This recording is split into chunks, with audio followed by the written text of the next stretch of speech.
Hey everybody, I want to introduce you to Aras Baskauskas. He's the CEO of Christy.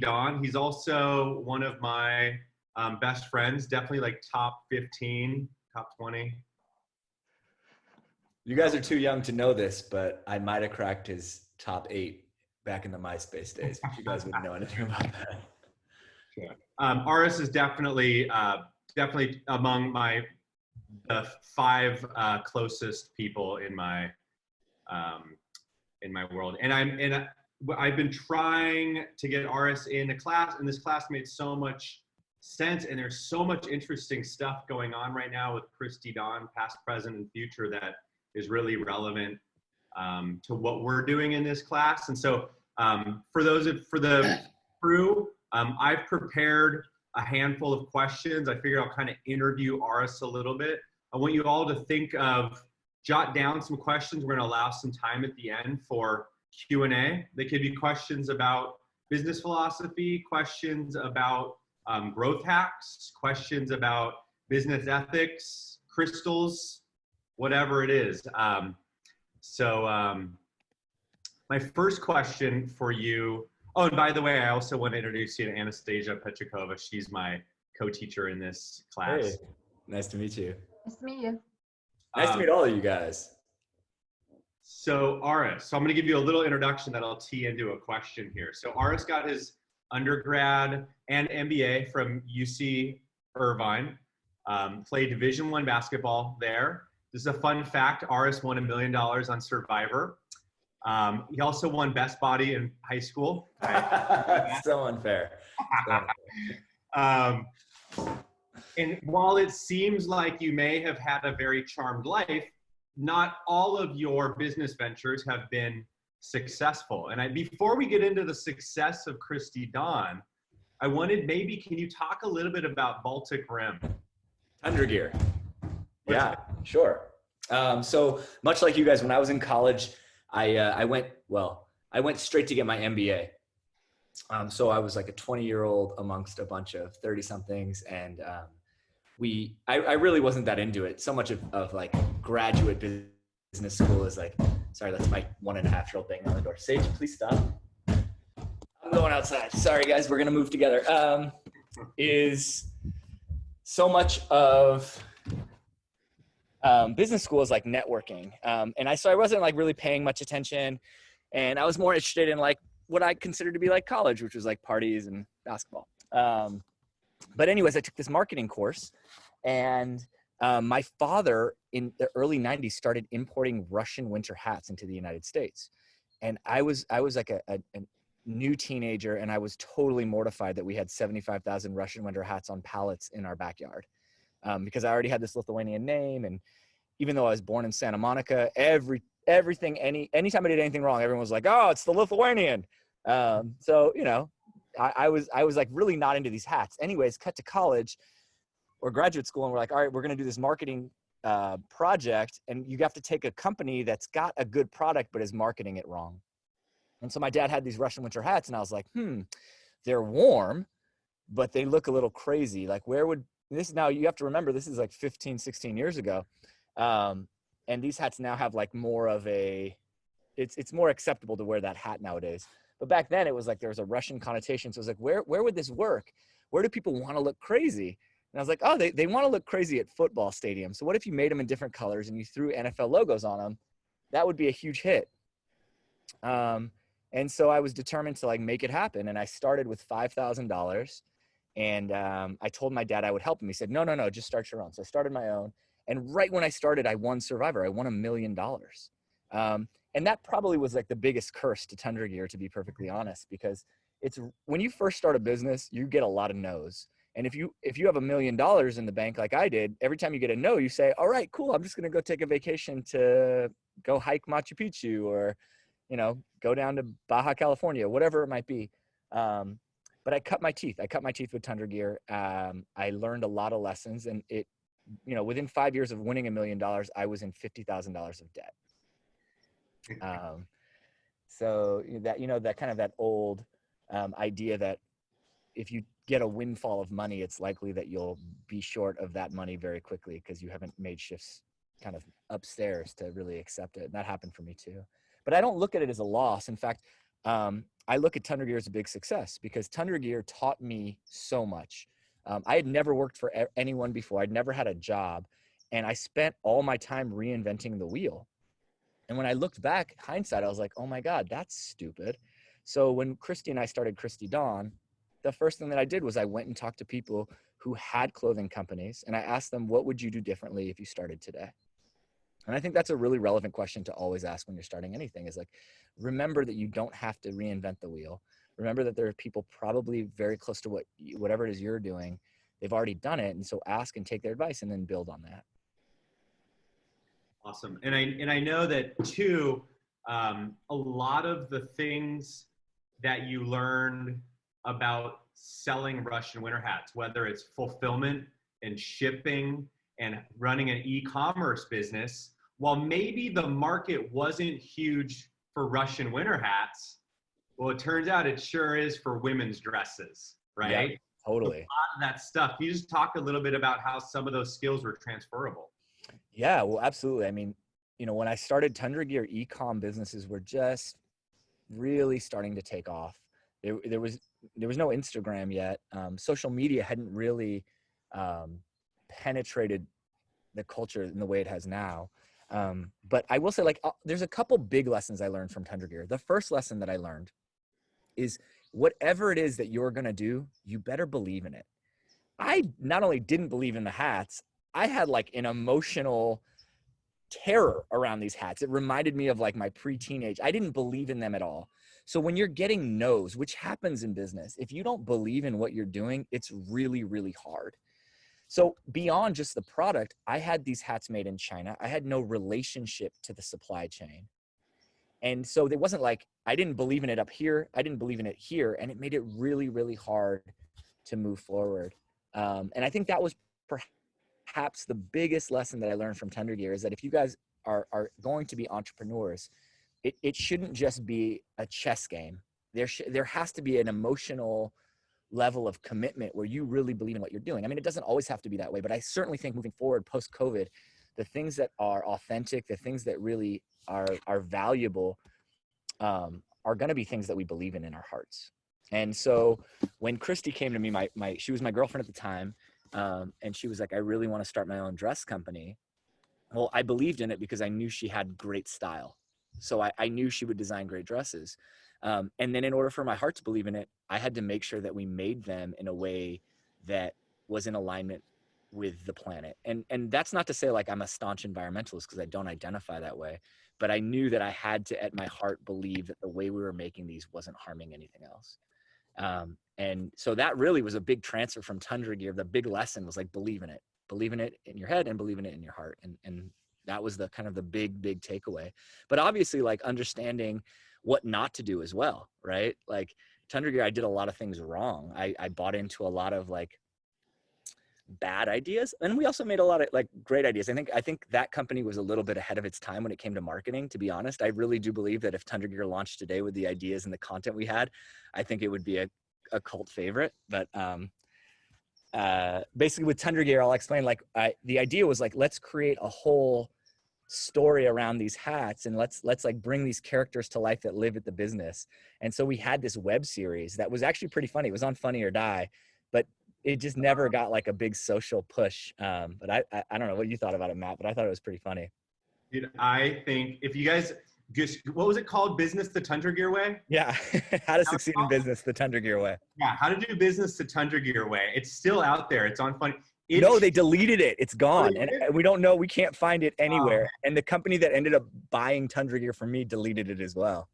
There was some real, and it was basically this guy. It was the exact story of Tundra Gears. This guy named Aras, who like kind of doesn't know how to run a business, and he hires these like incompetent employees or really type A people, and they're trying to like run this business, and it's just all the chaos that ensues. So but that's actually a great point, is that was how long ago? 15 years ago?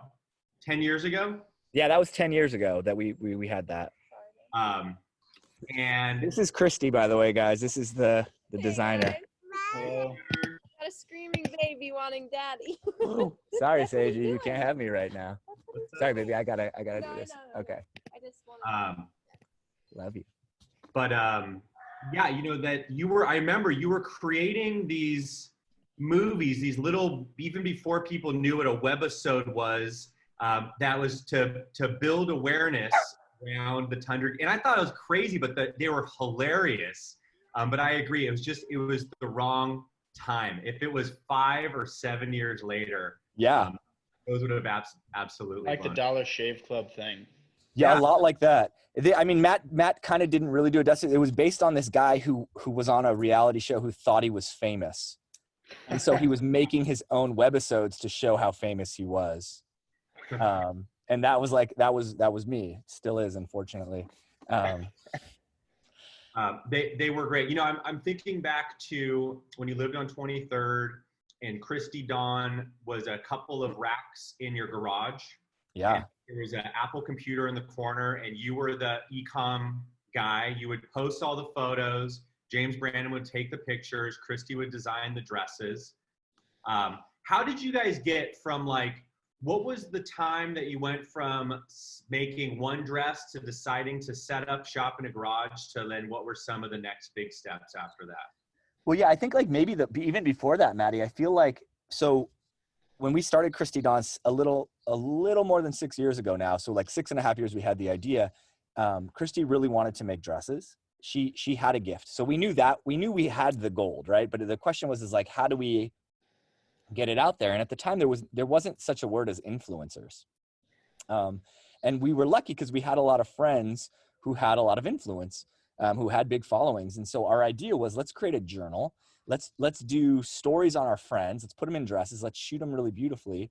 And then without asking them, inevitably, they're going to want to share these pictures in our dresses and they'll tag us. And that's what we did. And now it seems really obvious, but back then people weren't doing it. Brands weren't doing it. And so we were able to leverage other people's social capital and really take advantage of that to grow the brand. And that was really, we saw that because I studied the way Christy used Instagram and I was like, whoa, she uses this a lot differently than I use Instagram. And I honestly think if we tried to start Christy Dawn right now, I think it would be much harder to start Christy Dawn because there are so many more players doing it. But at the time, it was the right time, it was the right place, and just people weren't doing that. And the other thing is when you think about when I called these people who had fashion companies, I say, what would you do differently? They all said, we do it online. And when I thought deeply into that, you think about traditional fashion and maybe there's 3, 4, 5 seasons. But even if there's 5 or 6 seasons, how many times do you need to come to that website every year to see what the new offering is? At best, 6 times, right? Or if you want to revisit twice, 12 times. So that means once a month, you're going to go to that site. Well, that's not really a good amount of visits. So our idea was what if we did really small runs and sold out quickly to create the feeling of FOMO and then started just releasing. At first we were we'll release something every 2 weeks. That was the idea. And that's how we started. And there's this great, I forget how to pronounce his name. Who here knows how to pronounce the founder of Patagonia's name? Yvon Chouinard. There you go.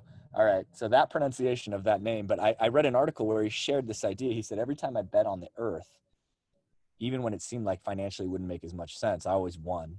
And listen, when I say I was not an environmentalist when we started this, I really mean it. It doesn't mean I didn't love the planet. I just didn't identify that way. And so when we needed to buy our first bits of fabric, we knew we wanted to do small runs of things, but you're not going to be able to do small runs if the mill's minimum is 1,000 yards. It just wouldn't work, right? And so the only real viable option was dead stock. And have you guys all watched the video? Matt, did you share the video with them? Yeah. Right. So dead stock made sense. It made sense economically and it made sense environmentally. And that was one of the other big tenets of our business was let's find the wins where everyone wins. And this is the concept of regenerative practices, not just in agriculture, but in life, is find where everyone wins. Same thing in Survivor, right? It's when I was playing Survivor, if I was in an alliance with you and you weren't going to win from that alliance, you would be incentivized to eventually stab me in the back. But if you're going to win too from this, then we both have a reason to trust it. And so it's the same in business, right? And it's the same with the earth. How can everybody win? And that was a big tenet for what we were doing is let's find these solutions where the environment wins, but our business wins. And I don't know if that was a conscious idea, but it seems to be what was happening, like how that flowed for us. Does that kind of answer your question, Maddie? Yeah. And I'll help punctuate. The idea that on the it was called Shop Don. I actually remember shopdon.com. And the idea that you guys bought dead stock fabric, so you had limited colorways of certain cuts, is that on the website it would say 15 left, 14 left, 13 left, and then you would do these announcement emails and they would sell out, but people were constantly going to the site to see what there was. And it really created a new behavior that I had never seen existing before, because people would go back to see, like, what do they have now? And everything felt really limited at the time. But what was so smart about it was that this, in a lot of cases, would have been considered a challenge. Like, you guys don't have enough fabric, you guys don't have any lines, but you turned those lemons into lemonade and created all new behaviors that are still with you today. Yeah. It's interesting too, you know, because now we're at a much different size, and now we have investors. And one of the big challenges we've had is as we've grown, how do we scale? Because the reality of dead stock is the reality of dead stock. Maybe you get lucky and you find 500 yards of something in dead stock, but usually it's less than 100 yards. But if you imagine every time you release a dress, you have to make a sample for the model, you have to pay the model, do the photo shoot, then you have to upload it. So there's all these costs to uploading a dress. And as our team, as our sales grew, it wasn't like we were finding a lot of economies of scale in any of this, which then led to kind of the next evolution of Christy Dawn, which is what you guys saw in that video, which was simultaneously to figuring out how to scale was also learning about regenerative agriculture. And that's when it was like, oh, wow, if we grew our own cotton and we did it in a responsible way where the land won and we won, well, how would we win? Well, we would now be able to get thousands of yards and get to choose exactly what that print is. So now we can scale, because now we have the size, we're releasing 15 dresses. Like, it's actually economically not worth it for us, even though we still do it. What we need to be able to have 4 or 5 dresses every month that we can have depth in. And the way to make that work was by growing our own cotton. And so you see this win-win. The land wins, the earth wins, the farmers win, and we win. But not only do we win from the fact that we get more fabric, we're the first fashion company to be doing regenerative anything. And I promise you, a year from today, if we sat and had this call again, for all of you, regenerative would be a word that is very much, in the lexicon. Even though right now it's like, regenerative, what does that mean? Sustainable seems to be the word. Sustainable for me is like, that's already a thing of the past. When you think about sustainable, like what are we trying to sustain? Pandemics, mass extinctions, fires. Regenerative means, no, like, we're going to grow this thing. We're going to heal the planet. We're going to heal ourselves. And it really just is amazing to me when you look for the wins where everyone wins. It is so enriching in business and in life. And I think, like, oftentimes there's a lot of things in business, like, don't hire your friends. Like, that's business. It's not, keep your business separate. I think in a lot of ways, like, that's what's led us to this pandemic. Is it's time to stop keeping it separate. It's time to start really working from the heart, recognizing, like, we have to be clear in our boundaries, but business is life and life is business. And if we learn to meld them, then we're not working in opposition to life. Sorry, I know Matt did not want me to talk about any of my own personal views of the world. No, that was of your personal views. That one was very tolerable. Let me ask you this. I do want to talk more about where Christy Dawn is headed, but just for a moment, I know you guys have set up. We talked about a couple of the Christy Dawn hacks, right? You guys hacked influencers before influencers were a thing. You guys hacked sort of dead stock and FOMO. Can you think of any, like, what are some other ways that you feel like you've managed to break through, especially creating market and image and fans? Are there any others that you can think of? Well, I can share something with you, maybe not where we've managed to break through, but where we've wanted to break through. And back to that authenticity thing, like, I think our biggest gift as a company is my wife. I think she's super aspirational. She's she's a mother of 2 kids. And anytime we use her image, she rarely models for us, but anytime we use her image, sales go through the roof. And the problem was she was too busy with designing and managing the team. We couldn't get her for any content. And so we kept saying, like, we need to leverage Christy more, but there just wasn't enough time in the day. It was like, let's take Christy to a museum. Like, let's show her IRL. And we just couldn't do it. And now with this COVID quarantine, now we have all this content of Christy. Our best performing ads during COVID are of Christy dancing with the kids. People really respond to authenticity. It's incredible. I mean, I think you guys probably, as a younger generation, probably know that more than anything, right? Like, you guys can smell when someone's trying to sell you something better than anyone else. So what's the answer? Is like, don't try to sell people things. And that is a deep principle of Christy Dawn, is we're always thinking about creating value rather than extracting resources from our customers. And a lot of our efforts up till this point, really, I don't think we realized the benefit of them financially. And now that this COVID thing has hit, I see it like coming back in spades. I'll give you guys a few examples. So we are a dress company, which means we sell dresses to mostly people who identify as women. And most women have menstrual cycles. And this is something that doesn't really get talked about. But as a dress company, we felt like we're not just a dress company, we're a lifestyle company. What if we did something to support women's health? And so we did a giveaway where we gave away 2,000 menstrual cups, which on the surface, like, why would a dress company give away menstrual cups? Now, just so you guys know, a menstrual cup it's a lot more environmentally friendly, and there's a lot of benefits to using menstrual cups. But we did it and we gave them away. But not only did we give them away, we also paid to ship them. So you didn't have to be a customer of Christy Dawn. You could just come to the site and get a free menstrual cup, and you didn't have to do anything else. You didn't have to pay a dime. And at first when we did that, like, we got a lot of influencers jumping on board and saying, like, hey, like, check this out. But there wasn't really a huge bump to the bottom line. In fact, it hurt the bottom line. But now I feel like those things that we gave away jade rollers, or we were giving away steel straws, things like that, it's all coming back now. Now that people are recognizing, like, wow, anything, like, I don't know how you guys felt, but for me, when this COVID thing really hit, the first thing you think about is your family's survival. So, like, what are the things that we need for survival? Fresh air, fresh water, fresh food. And I think all of us are realizing during this quarantine, love and community.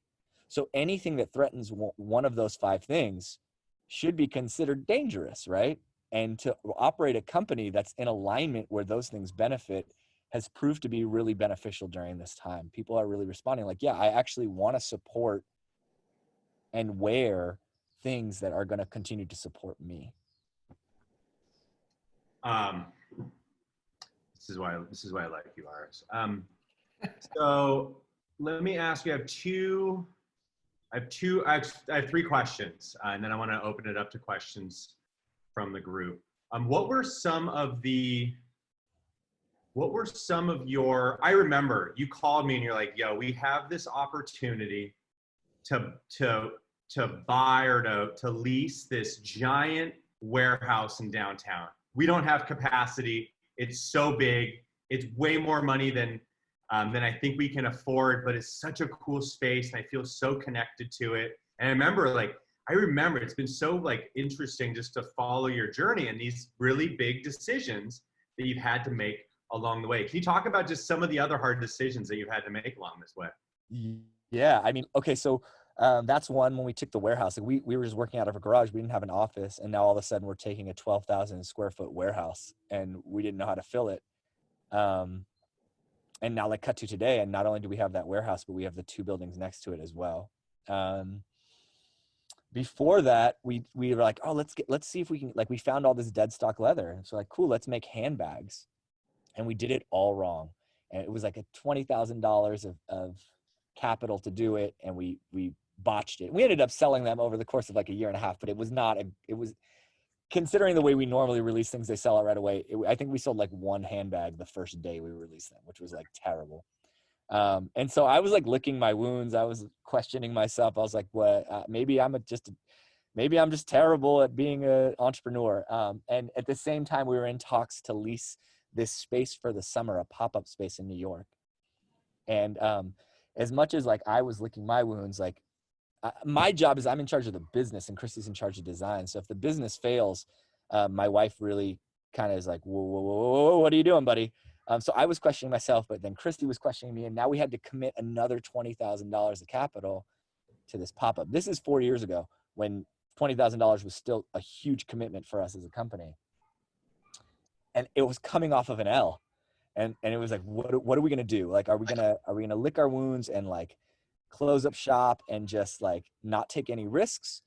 Or are we going to continue to take risks? And I'm of the mind, like, as long as the consequence of not making it doesn't totally sink the company, it's a risk that can be taken. I mean, obviously be smart, don't be stupid and take really stupid risks. But I saw the possibility and thank God we did, because that pop-up was hugely successful. And New York quickly became our second largest market from doing that pop-up. So I remember that as being like a big thing. I mean, the farm to closet thing is a huge risk too. You know, like think about from a business perspective, when you want to buy a yard of cotton, or forget it, if you want to go to the gas station, you want to buy a gallon of gasoline, you have no relationship to where that gasoline was found, where it was drilled for or pumped out of the ground, who did it. And the same way with cotton, like we don't know where that cotton was grown, who touched it. It's just $3.50 a yard for cotton. That's what it is. It's commoditized. And what we were doing effectively with this farm to closet project is we were unbleaching, or we were repersonalizing, reacquainting ourselves with the relationships that actually create a supply chain. The reason that we're able to extract from planet Earth without, and still be able to go to sleep at night, is we've dehumanized it, right? So like, yeah, I can buy that cotton for $3.50 a yard as long as I don't know that it was made by Eshwari and Kupasamy, who now have sores on their legs from growing it. And now that there's no biodiversity in that land and it's depleted and nothing will grow. If I know that, it's going to be really hard for me to buy that $3.50 cotton. I'd probably be willing to pay $6.50 to know that didn't happen. And so as a company, we were committing to that. But when you commit so intimately to the supply chain, to the soil, there was no guarantee that we were going to get any cotton back. Like, what if there was a drought? What if there was blight? What if the crops just didn't grow? And that was a huge risk. And for us, like the hope was like, we'll have enough to make 1,000 dresses. That was the hope. If things go really, really well, best case scenario. And we're just finishing up with the harvest on that land. And it's almost 50% higher of a yield than our best case scenario, which again goes back to like, my whole thesis on all of this is intimacy.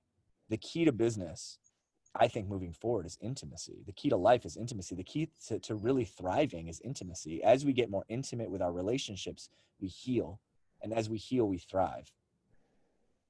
And as we get more intimate with ourselves, as we stop seeing ourselves as separate from nature, but part of nature, it allows us to drop into the harmony of nature. And when you look around and you see the abundance of plant and animal life kind of in untouched human places, you recognize that like abundance is really, it's available for us, and it's available for us in business. We just have to get away from this extractive model and learn to flow with the harmony that nature's already kind of laid out for us.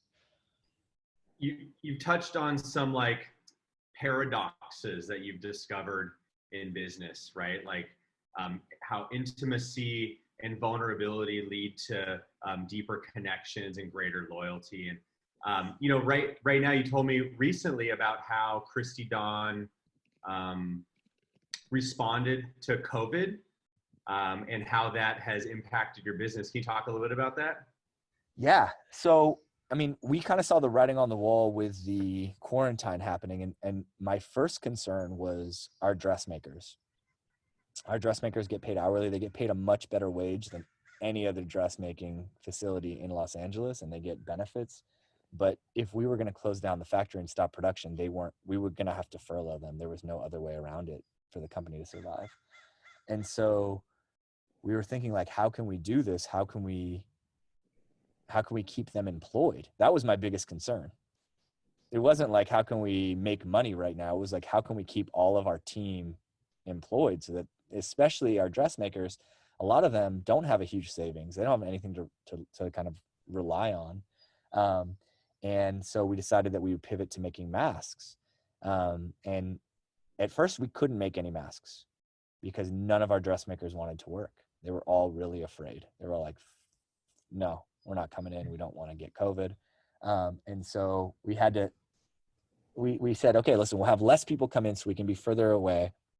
And when you guys are ready, just let us know and we'll start. And so we started and we decided we'll do a 5-pack of masks for $30 and we'll give away 5.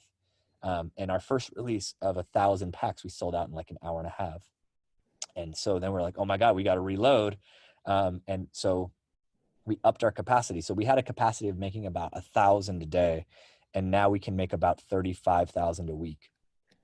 And we're like super behind. This is a total, so can I curse, Matt, or is that? Yeah, curse away. I made 2 big fuck ups this week because this is all happening in real time. Like, okay, we have investors now.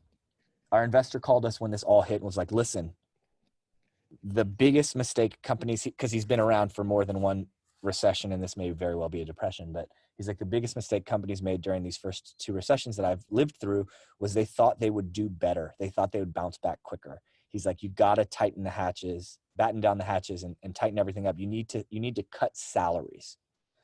So across the board, first, Christy and I took a 40% salary cut, and kind of all the bigger salaries we asked for that. But all the smaller ones were less, but we asked everyone to take a salary cut. So now we got everyone working from home on a salary cut plus our sewers.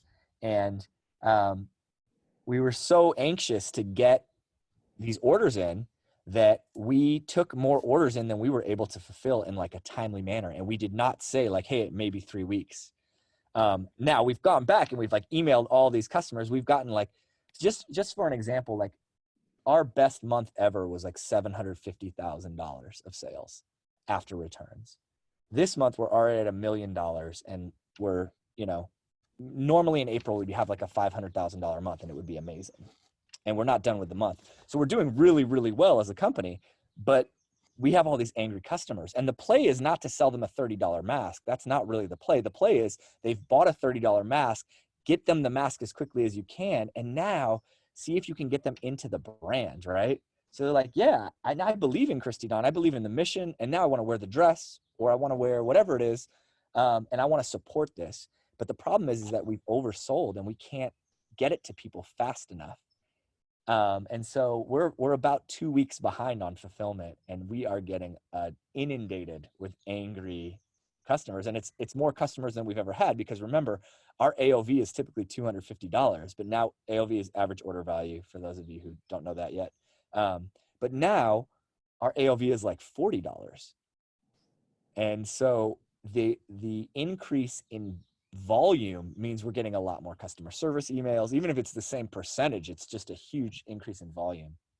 So that was mistake number 1, that we didn't accurately communicate the length of time it would be. And so now we have kind of some missed opportunities. Like, I think in hindsight, I would have rather said, hey guys, this will ship in 3 weeks, and lose a few customers, but be able to really satisfy and do what we say we're going to do with the customers we get, versus not say that, get more customers, but then your end result is actually more angry customers than satisfied customers. So we made that mistake.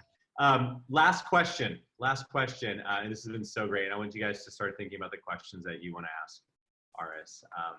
But if you're Aras now, sitting there knowing what you know, and imagine that you were among the young Aras was in this class, what would you tell young Aras?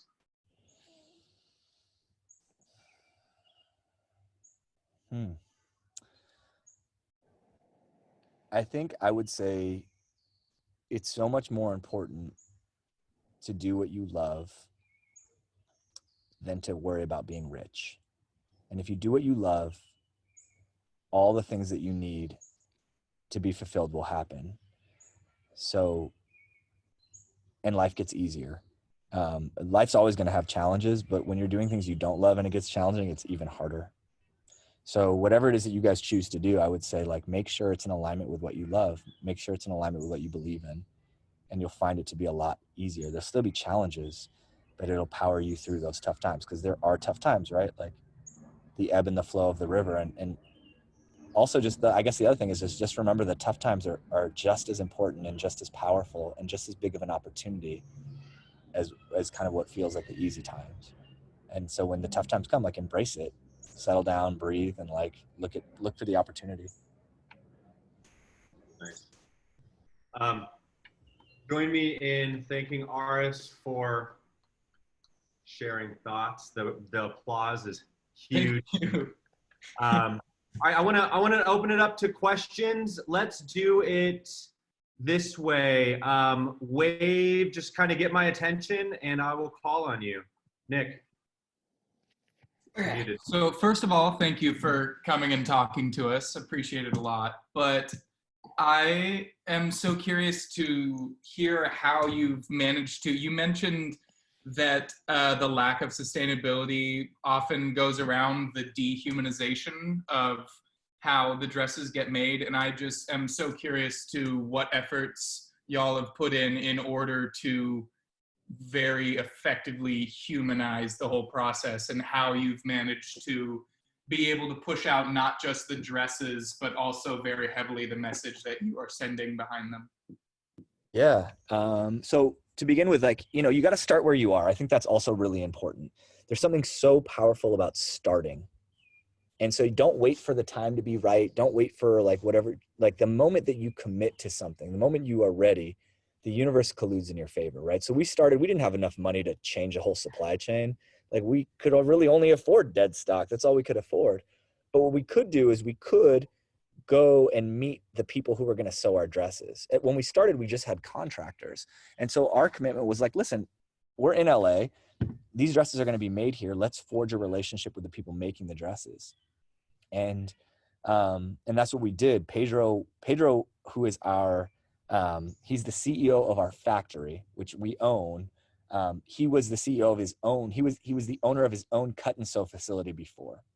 And so we were just one of Pedro's clients, and Pedro shared a similar vision. He cared about his people. He paid them really well. And he was on time and his quality was tremendous. And so Pedro and I would always fantasize, like, wouldn't it be amazing if we got big enough that we could all work kind of together as one singular company? Yeah. And it was just relationship. It was building a relationship with Don P. All the sewers that still work for us, I know by name. I say hello to them every single day when I walk in, each one of them. And so for me, that's how I maintain a relationship with how the dress is made. Obviously, we use dead stock. And so it's hard to get too deep into the relationship with a dead stock, except it's like a treasure hunt. You know, you're like, if you guys could see some of these places, it's like pallet after pallet after pallet after pallet of dead stock fabrics, and you're like hunting, looking for it. It's so rewarding. And now I don't get to do that as often because we have employees who do that. And so what's interesting is as you become larger and larger, it's easier to lose intimacy because your job is now to manage people. And I think the most intimate thing we could do is like get our hands in the soil. But if we can't get our hands in the soil, we have a responsibility to create an intimate relationship with the person who is. And so as CEO, like my job is to continue to forge relationships with the people that are kind of linking up, if that makes sense. For sure. I don't know if that helps answer. And I think like for us, like the vision of the company has been forged. It was not like we started out like, this is the vision for Christy Dawn. We're going to be a company that honors Mother Earth. That wasn't our tagline to start with. Mm-hmm. We have been changed by this company as much as we've changed the company. And I know that sounds crazy, but it has really taught us so much because the company's showing us what works too. I had a friend, you guys are way too young for this, but he invented the day runner. Long before people had iPhones, people had these little folders with every day of the year in them, and they would write things down, and that's how they know when they had something to do. It's called the day runner, and it was wildly popular. And this guy invented the day runner, and then he invented the Sensa-Pen. You guys know those pens with like the soft thing on it? He invented that, and then he invented the dishwashable safe plastic wine cup called Go Vino. Some of you may have heard of that. My parents have about 18 upstairs. Yeah, so this guy's invented he's the father of one of my schoolmates, and he said to me, he said, Aras, running a business is like having a baby. I didn't have a baby yet. He said, if you stay in the room with the baby, you'll figure it out, because when a baby is born, there's like 5 things it needs. It's hungry, it's tired, it's cold, it's got a wet diaper, it's sleepy. That's it, right? So the baby cries and you're like, all right, you try feeding it, it's not hungry. You try changing his diaper, okay, that's not it. And then you give it a blankie or it needs to burp, and all of a sudden you're like, that was it. you stay in the room with that baby, all of a sudden the baby's 2. Now the baby has a lot more needs, but you've been in the room with the baby, so you know the needs of the baby. Same with a business, right? So that the business teaches us just the same way a baby teaches a parent. And I think that's really important to note. It's like I said, I was not a self-identified environmentalist when I started, and now our company is quite literally on the forefront of fashion when it comes to regenerative practices and environmentalism. Awesome. Thank you. All right, Aiden. First, I just want to say thank you for talking to our class today. Learned a ton, absolutely a ton, and also Survivor is one of my favorite shows. But my question just kind of is in regards to the difficulties of marketing on a timeline. So you talked about how you have a lot of limited releases. You guys are always hunting for dead stock, and like a lot of the time you'll have to come up with new designs all the time. How do you kind of keep up having to market like all these different designs, all these different things when your business and your product can change on like a weekly or even like bi-weekly basis? Yeah, I mean, I don't know if you're referring to like the algorithms with paid search or anything like that, but that has been a real challenge for us. This is my other son, River, by the way. River, I'm on a call. I can come. I'll be there in 30 minutes. Okay? Yeah, I love you.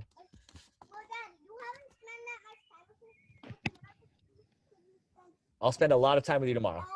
All day. Baseball. Love you. That was the cutest thing I've ever heard.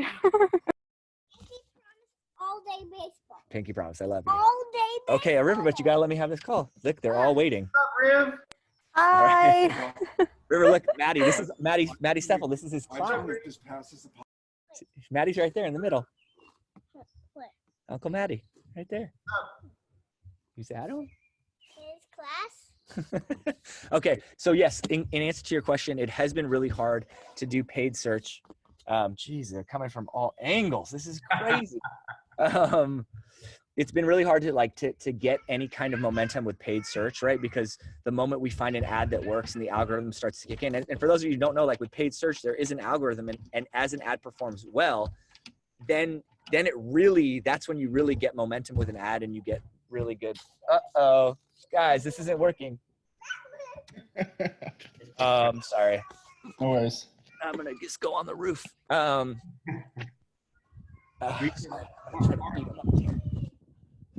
Riff, come on, buddy. Let me go.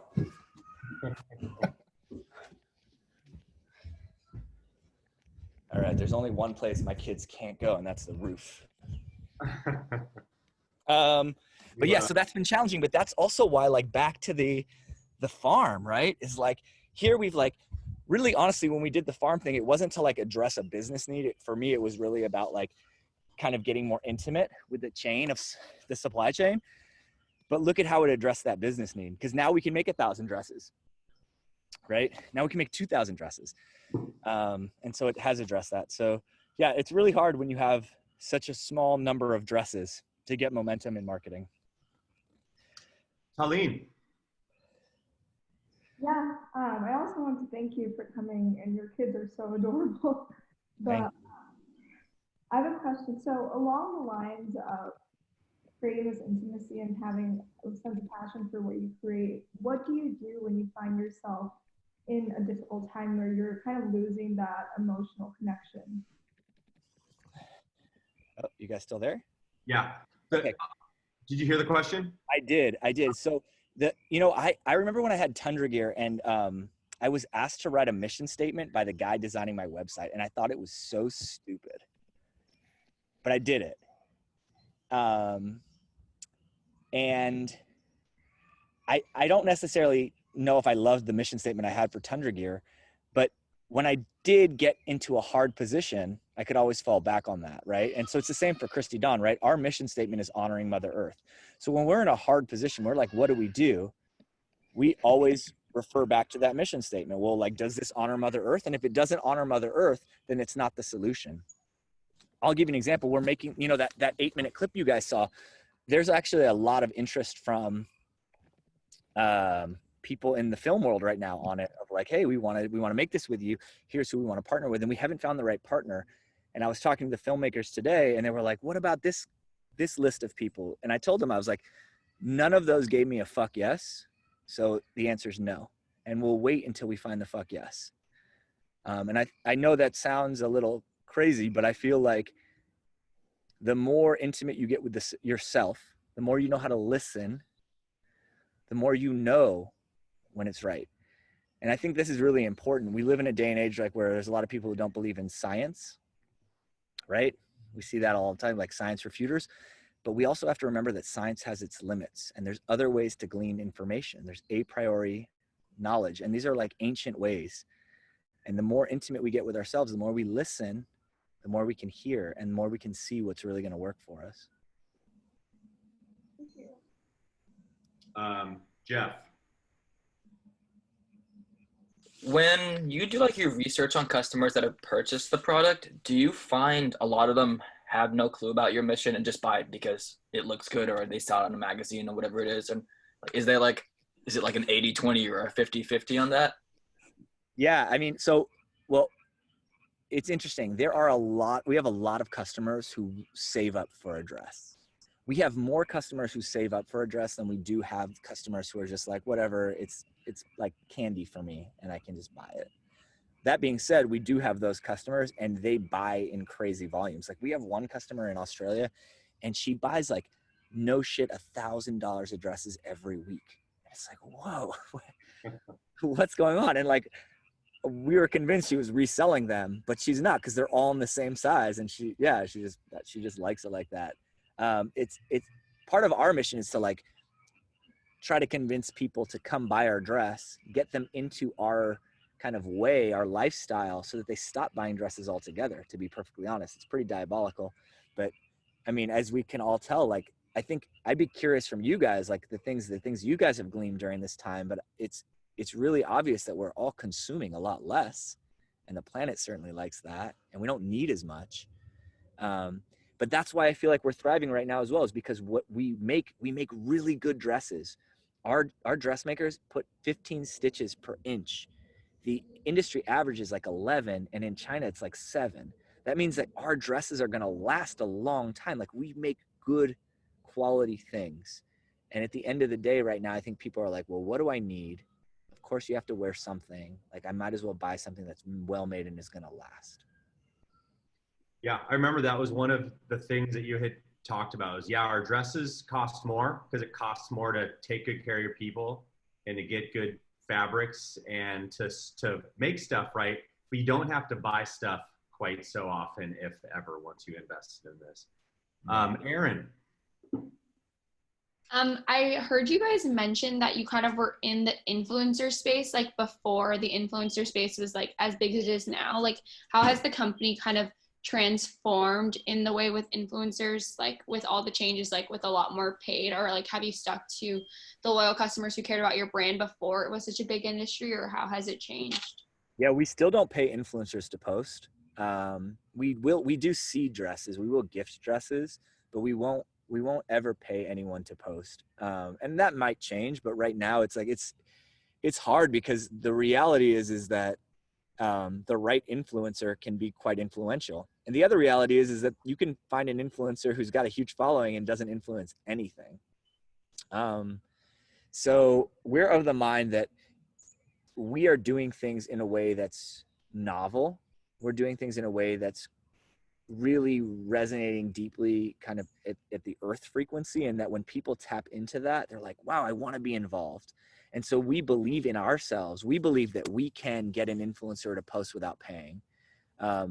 And if you wouldn't be willing to post without paying, then you're probably not the person we want influencing for us anyways. That being said, like, one of the things that we've done that's been really successful, Maddie, I forgot, is to do collaborations. So like, we did a dress collaboration with Emily Ratajkowski. We were like, Emily happened to be a loose friend of Christy. And Christy was like, hey, do you want to design a dress with us? We won't pay you to do it, but we'll give you 1/3 of whatever the profit is. And then we'll give 1/3 to charity and 1/3 for us. And she was like, sure. And so we got into every major publication from that collaboration, and it didn't cost us anything up front. We didn't make a whole lot on the back end because 2/3 of the profit was given away, but heck, That's a lot better than paying up front for something you don't know you're going to get from. And we did the same thing with Leighton Meester. And we're working on Emma Watson right now. We want Emma Watson to be the person to design the dress for this Farm to Closet collaboration. And she said she would do it. We met with her. She came to our store, and Christy and I went down and met with her, and she was totally into it. And since then, she's ghosted us. Respond. But I showed that clip to her manager, and her manager was like, wow, this is amazing. I'll show Emma, and then crickets. Aras, do you remember who you once paid a dress in order to paint a wall for you? That's right. Maddie came and helped me. We had our shop. We got this pop-up in Venice. We never thought we'd have a permanent shop, and it ended up being permanent. And so then very unpermittedly, we added to the back of the shop on Lincoln Boulevard, by the way. But I didn't know much about construction when we started this thing. It's not smart to not get permits. But anyways, we added like 600 square feet to the back of the shop without permits. And like we had just framed up the back of it, and simultaneously had nothing to do with what we were doing. The sewer, the water pipe right in front of our store pops. So there's like a 20-foot geyser. We're unpermitted building. Like it's quite obvious that building is happening. And I was just like, oh my God, we're screwed. We're going to get in huge trouble. And thankfully, like the neighbor had a wrench, like a specific wrench you needed to close it. And then we quickly like boarded up walled it up, and Maddie came and helped us paint it. For a dress that I regifted. Very scrappy. Trent, are you there? Oh, just say my name? Yeah.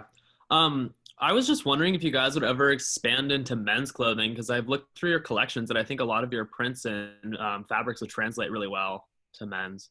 You know what? That's a great question. My experience with Tundra Gear was mostly men. Now, granted, it was hats. Men do not purchase clothing the way women do in general. There are men who love clothing, but in general, women's clothing does much better than men's clothing. So just to set myself up to win, I probably wouldn't get into it. It would be amazing to do it. Like I have a friend who started a men's brand, and it was amazing. Like everything was sustainable, and they couldn't get it off the ground. It was like great designs. David Rothschild, Matt. So yeah, I don't think we'd ever get into men's.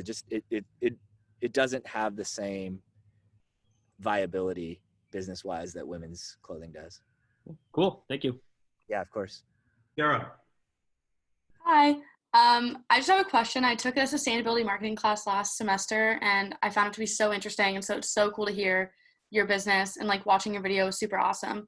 I just had a question about how your company has evolved with how sustainability has changed so much, even in the past year. So even just like a couple of little things that you guys have done in accordance to like what's going on in the world of sustainability. Yeah, like I said, our farm to closet thing is about regenerative practices. So if you imagine sustainability as a flat line, you're sustaining, it's staying the same.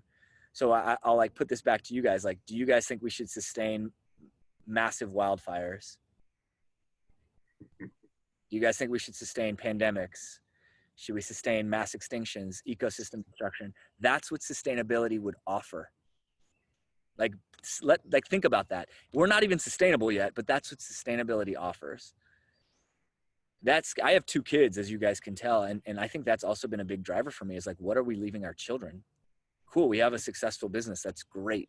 That's fantastic. I can give them a big bundle of money, but if they can't breathe the air, if there's no food to eat, we have 55 harvests left. Like 55 harvests left of topsoil before it all erodes, and we can't grow anything. Like that is real. That's not like just as real as this pandemic. And so for me, the answer is like, let's not be sustainable. Let's be regenerative. Because I think that the thing that like really boggles my mind is that like, before I got into this, I thought the same way. I thought like to be sustainable or to be regenerative meant I had to give something up and I wouldn't get anything in return for what I gave up, but it's just the opposite. It's kind of like we didn't have any help with the kids last week, and it was daunting. I was like, oh man, we have to work and take care of the kids and all this. How are we going to do it? And it was really like we had to get down into the nitty gritty, but getting down into the nitty gritty was so rewarding. And at the end of the week, it was like, wow, our family's a lot closer. And I use that analogy of like sustainability and regenerative. Like when we really start to get down into the soil, it's enriching in ways that you would never imagine until you do it. Thanks. Last question from Natalia. Oh, okay. Hi, I'm Natalia. So I absolutely loved your video, and my question is very specific on the video when you were talking about cotton growth. And there was something that I found really interesting that you talked about sequestering carbon. Mm-hmm. I was just wondering if you could talk a little bit more about that, if that's the plants that does that, or if that's like the soil that, like, I was just really curious to know what that meant. Yeah, of course. I mean, most of us know that we breathe in oxygen and we breathe out CO2, but plants breathe in CO2 and breathe out oxygen. So in order to, and so much of climate change is related to the carbon emissions, but here we have plants that love carbon. So the way that you get that carbon out of the atmosphere is to have more trees, more plants. And by growing regeneratively, you grow in a way that pulls the carbon down into the soil through the plants. When you monocrop and you have a single crop, and it doesn't do that. But with regenerative practices, with cover crops, with soil sponges, it does do that. And you know, we could go deeply into the science of it, and I'd be happy to send you, Matt, some links. You could send it to you. But there's like a lot of amazing science on how regenerative practices draws down carbon. But that's the amazing thing. It does. Like, I don't know about you guys, but the thought of climate change and the implications of like entire ecosystems collapsing is really daunting. And there has not really been a solution, right? Except for these like, okay, everyone's going to cut emissions eventually. That's the solution. But it's not. That's not a solution. And regenerative agriculture really is a solution. Like, it is truly a solution. And it's really inspiring. It's like, all right, we can do this. Like, we're not fucked. We're not. But we all have to act now. And I think that's the important thing is like, we can't wait around. None of us can. You guys can't wait. You certainly can't wait.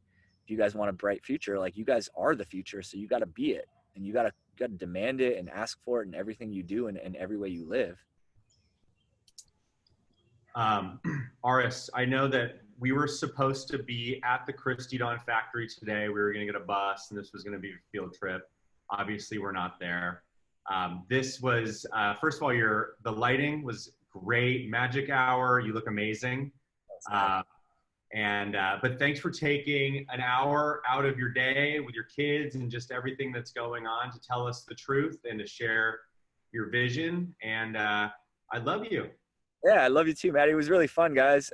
Thanks so much. If you guys have any other questions or complaints, send them to Maddie and he can share with me. All right, let's say bye to Aras. Thank you so much. Bye. Bye, guys. Thanks for having me. Thank you. Bye. Thank you. Thank you. Bye, guys.